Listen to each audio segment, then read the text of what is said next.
Hi everyone, welcome to my channel. आज मैं आपके साथ कुछ ज़रूरी टिप्स शेयर करूंगी। इस वीडियो में आज आप देखने वाले हैं ढेर सारे ऐसे इंटरेस्टिंग टिप्स और कुछ ऐसे घरेलू जुगाड़ जिसकी मदद से आपके रोज़ के घंटों के काम भी मिनटों में हो जाएंगे। और बिना आटे को गीला किए, बिना बेलन की मदद से हम कैसे ढेरों रोटियां बना सकते हैं, वो भी कुछ ही मिनटों में। आज ये भी जानेंगे आप। तो चलिए फिर बिना देरी के वीडियो देखना शुरू करते हैं। अगर आपको मेरी वीडियो थोड़ी सी भी अच्छी लगे तो लाइक शेयर ज़रूर कीजिएगा और चैनल पर नए हैं तो चैनल को भी सब्सक्राइब कर लीजिएगा। तो चलिए शुरू करते हैं बिना देरी किए। दोस्तों, जब कभी हम कपड़े धोना शुरू करते हैं तो अक्सर ऐसा होता है कि कपड़े धोते धोते हमें पता चलता है कि कमीज की पॉकेट में पैसे थे और वे गीले हो गए हैं, या फिर पैंट की पॉकेट में पैसे थे और वे गीले हो गए हैं। कई बार तो 10 या 20 के नोट होते हैं तो हमें इतनी दिक्कत नहीं होती है, लेकिन ये नोट हम सुखाने पड़ते हैं। लेकिन कई बार जब बड़े नोट होते हैं, या तो 2000 का नोट होता है या फिर 500 का नोट होता है, तो वे गीले हो जाते हैं तो बड़ी समस्या हो जाती है। और उस टाइम उन्हें बड़ा संभाल के रखना पड़ता है और अच्छे से सुखाते हैं और टाइम बहुत ज़्यादा लगता है। ये नोट इतने ज़्यादा गीले हो जाते हैं कई बार कि इनके फटने के चांस सबसे ज़्यादा रहते हैं। अगर थोड़ा सा भी इधर उधर हो गया तो नोट पूरी तरीके से फट जाएगा। तो अगर आपके साथ भी ऐसी समस्या होती है तो आपको एक काम करना है। किचन में जाइए, फटाफट से गैस ऑन कीजिए, उसके ऊपर तवा रख दीजिए। कुछ सेकंड के लिए, सिर्फ कुछ सेकंड के लिए तवे को गर्म करना है। बहुत ज़्यादा गर्म नहीं करना है, इस बात का खास ध्यान रखना है। तवे के ऊपर डाल दीजिए थोड़े से चावल। जो गीले नोट है आप उनके ऊपर रख दीजिए। चावल बहुत ज़्यादा गर्म नहीं करने हैं, बिल्कुल हल्के फुल्के गर्म होंगे, क्योंकि तवा भी बहुत ज़्यादा गर्म नहीं होगा।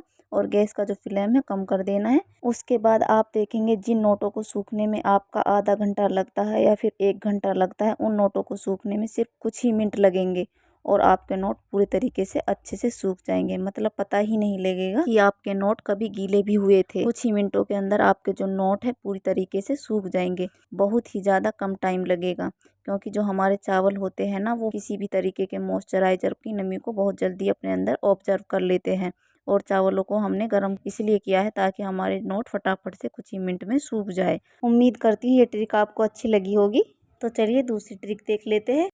अक्सर इस तरीके के ग्रीन वाले स्क्रबर का यूज बर्तन धोने के लिए किया जाता है। इससे बर्तन बहुत अच्छे से क्लीन हो जाते हैं। लेकिन सिर्फ इसका यूज आप बर्तन धोने के अलावा बाकी के कामों में भी कर सकते हैं। जिन चीज़ों के लिए अक्सर हम पैसे वेस्ट करते हैं, पैसों को बर्बाद करते हैं, तो उन चीज़ों को आप स्क्रबर की मदद से बिल्कुल ठीक कर सकते हैं। जैसे कि हमारे किचन में यूज होने वाले चाकू हो सकते हैं, इस तरह के पिलर भी हो सकते हैं। तो आप इसकी मदद से इसे बिल्कुल बढ़िया तरीके से बिना 1 रुपया खर्च किए इनको बहुत ही बढ़िया तरीके से धार लगा सकते हैं। लेकिन ध्यान रखिएगा, आपको सिर्फ नए वाले स्क्रबर का ही यूज करना है। मतलब अगर आप कोई दूसरा पुराना स्क्रबर यूज कर रहे हैं तो बर्तन धोने के लिए, तो उसका यूज इसमें नहीं होगा। ये सिर्फ आप नए स्क्रबर से ही कर सकते हैं और बिना 1 रुपया खर्च किए जिन चीज़ों को आप बाहर से शार्प करवाते हैं उसे बहुत ही आसानी से घर में कर सकते हैं। तो चलिए दोस्तों देख लेते हैं अगली यूजफुल टिप्स। दोस्तों, जब कभी भी हम किचन में रोटियां बनाते हैं तो अक्सर हमारा तवा काफ़ी ज़्यादा गर्म हो जाता है और इस तवे का हम यूज नहीं करते, इसको ऐसे ही ठंडा होने देते हैं। लेकिन आप इस गर्म तवे का भी काफ़ी ज़्यादा यूज कर सकते हैं अपने घर के काफ़ी चीज़ों में, जैसे कि कंघियाँ। अक्सर जब कभी भी हम मार्केट से नई कंघे लेकर आते हैं तो आपने देखा होगा दोस्तों कि कंघियों में जो धार होती है बहुत ज़्यादा तीखी होती है और कभी भी अगर इससे बाल बनाए जाए तो बहुत ज़्यादा सर में चुभती है। और ख़ास तौर पर घर में छोटे बच्चे हो तो बहुत ज़्यादा दिक्कत होती है। तो आप क्या कर सकते हैं, इससे गर्म तवे पर इस तरह से रब कर लीजिए, जिससे इनकी धार बिल्कुल भी तीखी नहीं रहेगी और बिल्कुल ठीक हो जाएगी। दूसरा तरीका ये है दोस्तों, कई बार हम जो किचन में खाने पीने की चीज़ होती है, जैसे जीरा हो गया, मेथी हो गया, कस्तूरी मेथी होगी, और भी बहुत सारी चीज़ें होती है जैसे सौंफ हो गई, तो आप इन चीज़ों में अक्सर सीलन आ जाती है, देख सकते हैं। लेकिन आप इस गर्म तवे को यूज कर सकते हैं, इन सभी खाने पीने की चीज़ों को ख़राब होने से बचा सकते हैं। अक्सर लोग जब ध्यान नहीं देते हैं तो इसमें फंगस जैसी लग जाती है। कई लोग तो इनको धूप में सुखा देते हैं, लेकिन अगर आप धूप में नहीं सुखाना चाहते हैं तो गर्म तवा तो अक्सर घर में रहता ही है, क्योंकि घर में रोज़ रोटियां बनती हैं। तो आप उन सभी चीज़ों को इस गर्म तवे के ऊपर बहुत बढ़िया तरीके से सेक सकते हैं, जिससे इनकी नमी पूरी तरीके से ख़त्म हो जाएगी और किसी भी तरह की कोई भी फंगस इनमें नहीं लगेगी। बस एक बात का आपको ध्यान रखना है, इनको जलाना बिल्कुल नहीं है, क्योंकि कई बार तवा बहुत ज़्यादा गर्म हो जाता है तो इसका कलर चेंज नहीं करना है, वरना ये कड़वे हो जाएंगे। बस आपको इसकी नमी ख़त्म करनी है, इसलिए इसको थोड़ा सा आपको हल्का सा सेक लेना है। उसके बाद वापस से डब्बे में भरकर रख दीजिए, जिससे कि आपकी मेथी या फिर सौंफ, कोई भी खाने पीने की चीज़ बिल्कुल भी ख़राब नहीं होगी। आई होप आपको ये टिप्स भी बहुत पसंद आई होगी।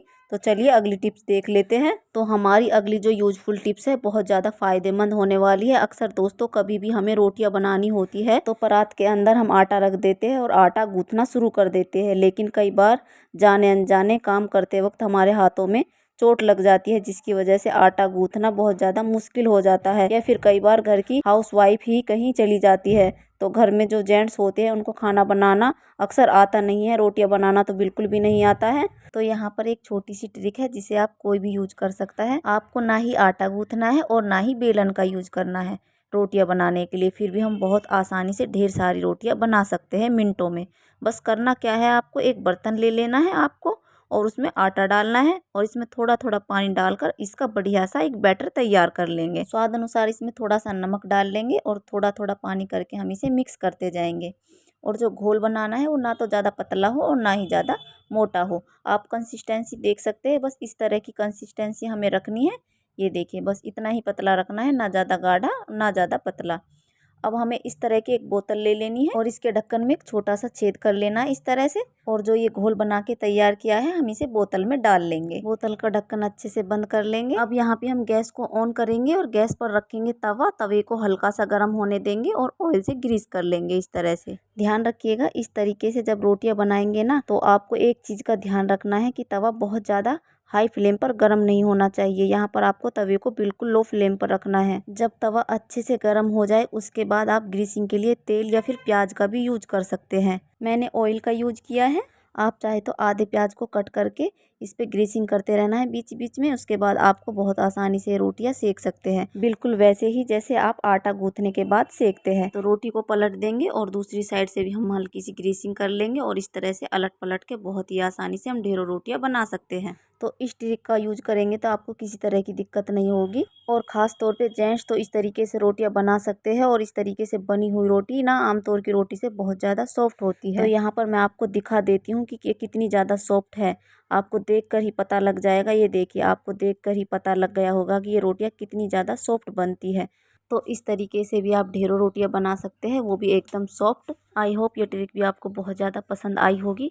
तो चलिए नेक्स्ट ट्रिक देख लेते हैं। हमारी अगली यूजफुल ट्रिक है दोस्तों, जब कभी भी हम सब्जी मंडी से आलू लेकर आते हैं ना तो अक्सर हमने देखा है कि खाते वक्त हमें पता चलता है कि आलू तो मीठे आ गए हैं, लेकिन वो सारे आलू हमें यूज करने पड़ जाते हैं क्योंकि हम ज़्यादा ले आते हैं। लेकिन क्या आपको पता है कि इन आलूओं की भी आप पहचान कर सकते हैं ताकि कोई भी आलू आपके पास मीठे ना आए। लेकिन बाहर से देखने में ना कई बार पता नहीं चलता है और धोखा खा जाते हैं और हम मीठे आलू ले आते हैं।